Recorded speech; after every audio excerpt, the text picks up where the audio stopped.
10 tanda-tanda kiamat besar yang disebutkan oleh Nabi SAW. Kata beliau, amblasnya bumi di belahan timur yang pertama, terjadi gempa besar. Sebagian ulama hadis mengatakan bagian Asia, di mana Allahu alam. Tapi ini tanda-tanda kiamat besar akan terjadi nanti. Kemudian terjadi lagi longsor bumi di belahan barat. Sisi barat bumi kita tahu wilayah Afrika dan seterusnya. Kemudian amblasnya bumi di Jazirah Arab. Ini yang dimaksud dengan amblasnya bumi, artinya longsor yang besar, yang sulit lagi untuk ditimbun, udah nggak bisa ditimbun, nggak bisa diperbaikin. Kalau di situ ada kota, ada kampung, pasti hancur udah. 3 sekaligus terjadi longsor di 3 titik yang berbeda dan secara waktu atau dalam waktu yang bersamaan. Ini sudah selangsung 3 tanda-tanda kiamat.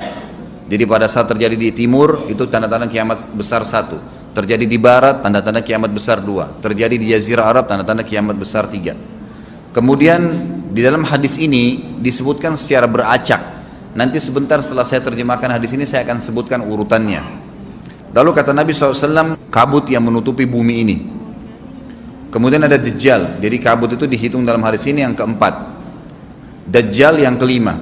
Kemudian yang keenam binatang melata. Nanti akan saya jelaskan juga apa yang dimaksud dengan binatang melata. Yang ketujuh keluarnya Ya'juj Ma'juj. Ini juga akan kita jelaskan nanti. Kemudian yang kedelapan matahari terbit dari tempat terbenamnya. Yang kesembilan keluarnya api dari perut kota Aden yang menghalau manusia. Sulit, manusia tidak bisa melalui Jazirah Arab. Kemudian yang ke-10 turunnya Isa putra Maryam. Turunnya Isa putra Maryam. Tentu saya katakan tadi hadis ini disebutkan dan disepakati oleh para ulama sifatnya teracak, karena cukup banyak dalil-dalil yang lain yang mengurut kejadian ini. Urutan yang pertama dari 10 ini adalah keluarnya Dajjal. Ini urutan pertama. Dajjal, jemaah sekalian, adalah diambil dari kata-kata dajalah yang berarti kekacauan. Ciri-ciri Dajjal disebutkan dalam banyak hadis yang sahih adalah mata kanannya yang paling pertama rusak seperti anggur kering. Kata Nabi SAW dalam hadis sahih, ketahuilah Dajjal buta mata kanannya dan Tuhan kalian tidak buta, karena dia akan mengaku sebagai Tuhan. Kemudian dia orangnya memiliki kulit yang kehitam-hitaman serta memiliki dahi yang lebar.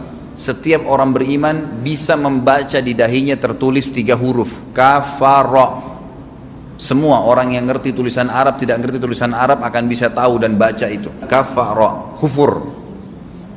Rambutnya keriting dan orangnya tinggi besar. Kata Nabi SAW, kalau kalian dengar Dajjal keluar di satu lokasi, maka menghindarlah. Walaupun kalian harus lari ke gunung, dia akan keluar membuat kerusakan selama 40 hari. Kata Nabi SAW, 40 hari itu sehari seperti setahun, sehari lagi yang kedua seperti sebulan, hari yang ketiga seperti sepekan, dan sisa harinya seperti hari kalian. Dia akan keliling muka bumi semuanya, dan kata Nabi SAW, seluruh bumi ini akan dimasuki oleh Dajjal. Tidak tertinggal satu lorong, gang, jangankan kota atau desa, kecuali Dajjal akan masuk ke dalamnya, kecuali Madinah dan Mekah. Tidak bisa dimasuki oleh Dajjal. Kata Nabi SAW dalam hadis sahih, karena di setiap pintu gerbang Mekah dan Madinah malaikat menghenuskan pedangnya dan menghalau Dajjal sehingga Dajjal tidak bisa masuk. Pada saat dia tiba di Palestina, waktu yang bersamaan di kota Madinah berkecamuk. Kaum muslimin sepakat semua keluar untuk mengejar Dajjal dan membunuhnya. Keluar dari kota Madinah satu orang yang namanya seperti namanya Nabi Muhammad SAW, Muhammad bin Abdullah, dan dia dari turunan Nabi SAW juga. Dan orang ini punya julukan Mahdi, dikenal dengan Imam Mahdi. Inilah tanda-tanda kiamat yang kedua. Pada saat dia tiba di Mekah, dibaiatlah oleh banyak kaum muslimin, tidak disebutkan jumlah pasukannya, maka terbentuklah pasukan jihad yang mengejar Dajjal menuju ke Palestina. Lalu keluar tanda-tanda kiamat 3, langsung berentetan semua. Tanda-tanda kiamat besar yang ketiga adalah pada saat pasukan Imam Mahdi dengan pasukan jihad itu tiba di Darul Baydha namanya. Hadis menyebutkan di menara itulah, di masjid itulah Imam Mahdi mampir sholat asar bersama pasukannya. Dikatakan Isa alaihissalam akan turun sambil memegang kedua sayapnya malaikat, dan dari rambutnya yang basah meneteskan air. Maka dia pun turun, lalu kemudian dia masuk, dan orang-orang pada saat itu mengenalnya kalau dia adalah Isa, dan mereka sudah tahu ini masanya keluarnya Dajjal, ini Mahdi sudah ada, mereka tahu akan turun Isa, sudah ada informasi seperti saya sampaikan ke Bapak Ibu sekarang, itu muslimin di zaman itu sudah tahu semua. Sholatlah mereka, kemudian mereka menuju ke Palestina. Ringkas cerita adalah Nabi Isa alaihissalam akhirnya tiba dengan pasukan mujahidin di depan pintu gerbang Babulut. Dajjal mengatakan, bukakan pintu gerbang, mereka tidak akan mampu melawan kita karena pasukannya mereka banyak memang. Maka Dajjal dengan sombongnya menunggu di depan pintu gerbang. Pada saat dibuka, Dajjal kaget melihat ada Isa alaihissalam. Dan pada saat itu kata Nabi SAW, Dajjal faham kalau sudah tiba ajalnya. Begitu melihat Isa alaihissalam, dia lari dan badannya sambil meleleh di depan para pengikutnya. Pada saat Dajjal mati, pengikutnya pada ketakutan semua. Mereka anggap Dajjal Tuhan, mereka anggap Dajjal orang yang perkasa lah, orang yang kebal lah, beragam macam kelebihan. Mereka kaget pada saat mati. Maka bertebaranlah mereka dan akhirnya mereka sembunyi di bawah pohon dan di atas batu. Kemudian batu dan pohon akan memberikan penjelasan, hai muslim ini Yahudi, bunuhlah. Maka dibunuhlah pada saat itu mereka. Lalu Nabi Isa AS memimpin di muka bumi, dan kata Nabi SAW, pada saat itu Islam, agama Islam yang dibawa oleh Nabi SAW akan masuk ke semua rumah di muka bumi, gak tersisa. Satu dunia ini semuanya Islam. Hadis sahih. Maka Nabi Isa alaihissalam memimpin pada saat itu, disebutkan dalam hadis 40 tahun dengan ketenangan menerapkan hukum Islam. Semuanya beriman kepada Allah subhanahu wa ta'ala dan menjadi muslim. Setelah itu keluar tanda-tanda hari kiamat besar yang keempat, yaitu keluarnya Ya'juj dan Ma'juj. Nabi SAW sebutkan ciri-ciri mereka. Mata mereka sobekannya kecil sehingga mata mereka kelihatan seperti sipit, tapi bola matanya besar. Mereka memiliki rambut yang keriting dan mereka memiliki poster yang umumnya seperti poster manusia.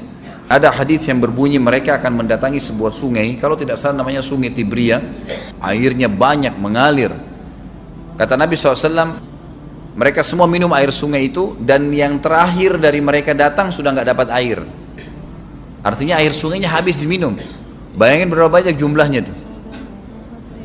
Pada saat itu Nabi SAW mengatakan, Allah berfirman kepada Isa, berkata, wahai Isa, aku akan mengeluarkan hamba-hambaku yang tidak ada seorang pun dari kalian bisa mengalahkannya, termasuk Isa alaihissalam, nggak bisa mengalahkan.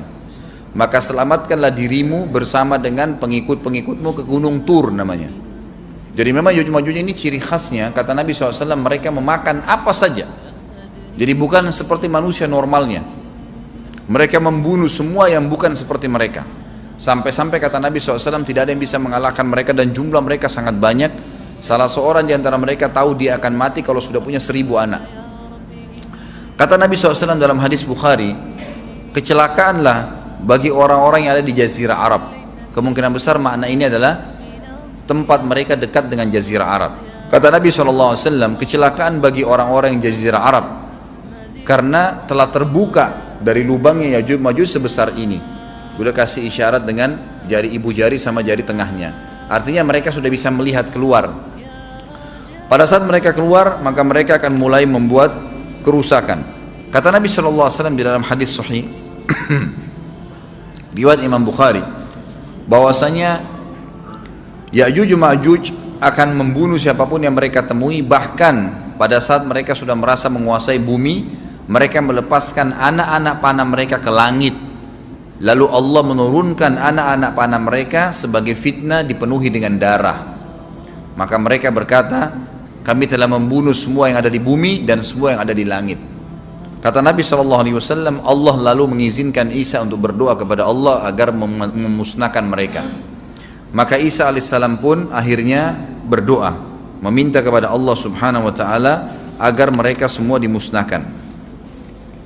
Maka pada saat itu pun Allah subhanahu wa ta'ala menurunkan kepada mereka hama. Sebagian hadis menyebutkan serangga kecil seperti cacing, banyak sekali yang menimpa tubuh-tubuh mereka. Setiap orang satu. Dan itu membuat mereka mati. Kemudian setelah itu Isa alaihissalam memimpin lagi di muka bumi sampai beliau meninggal. Setelah Isa alaihissalam meninggal, kembali lagi sebagian besar manusia berbuat kekufuran. Maka Allah subhanahu wa ta'ala keluarkan tanda-tanda kiamat besar yang kelima. Yang kelima ini adalah keluarnya hewan atau binatang melata. Binatang melata ini disebutkan dalam hadis yang sahih riwayat Bukhari, bahwasanya Allah SWT akan keluarkan, tapi tidak disebutkan dari bumi mana dia keluar. Dia akan keluar hewan melata yang bisa berbicara seperti manusia dan badannya dipenuhi dengan bulu. Allahu a'lam bagaimana. Kemudian dia datangi orang-orang yang kufur tersebut dan menasihatin dan mengingatkan mereka. Yang tidak mau beriman, dalam hadis dikatakan dicap oleh hewan tersebut. Allahu a'lam dicap seperti apa, sehingga ketahuan mana yang kafir, mana yang beriman. Terus dia keliling di muka bumi tapi tidak disebutkan berapa lama. Lalu kemudian Allah lenyapkan si dabbah ini. Kemudian datang tanda-tanda kiamat yang ke-6. Tanda-tanda kiamat yang ke-6, 6, 7, 8. Itu berentetan semua. Longsor besar di timur, di barat, dan di jazirah Arab. Ini tanda-tanda kiamat terjadi serentak. Sudah 8. Kemudian terjadi yang ke-9, keluarnya api dari negeri atau dari kota Aden. Kota Aden ini di Yaman ya. Tentu hadis menjelaskan tentang masalah api yang keluar ini, artinya api bukan main-main, ini bukan kebakaran sebuah masjid atau sebuah bangunan 10 tingkat. Api ini bisa menghalau manusia untuk jalan karena panasnya. Sebagian riwayat menjelaskan api tersebut akan berdiri seperti gunung yang besar dan dari seluruh pelosok dunia bisa kelihatan. Kita bisa bayangkan bagaimana yang akhirnya akan menggiring atau menghalangi orang-orang untuk jalan, susah. Sebagian ulama hadis mengatakan mereka nggak bisa jalan, tidak bisa ada penerbangan, tidak bisa ada orang jalan karena panasnya bumi ini dari api tersebut. Dan itu memang kemungkinan besar akan keluar satu waktu, Allahu a'lam kapan. Dan yang terakhir tanda-tanda kiamat sebelum ditiup sangkakala adalah terbitnya matahari dari tempat terbenamnya. Dan ini sudah terakhir sekali. Makanya kata Nabi SAW, taubat akan diterima sebelum matahari terbit dari tempat terbenamnya. Artinya selama yang lain itu masih ada, masih bisa taubat. Kalau sudah itu sudah sulit. Ini tanda-tanda kiamat. Sebagian ulama memasukkan tanda-tanda hari kiamat kecil, ada yang masukkan tanda-tanda kiamat besar. Ada dua hal. Yang pertama itu adalah keluarnya Dzu Suwakatain. Ada orang dari negeri Habasyah dikenal dengan Dzu Suwaka. Dzu Suwaka ini sak artinya betis. Diberikan julukan Dzu Suwaka karena betisnya sangat kecil.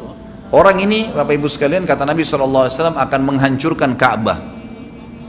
Dan kata para ulama pada saat itu memang manusia sudah sunyi, nggak ada lagi yang datangin Ka'bah. Orang-orang sudah lalai gitu kan.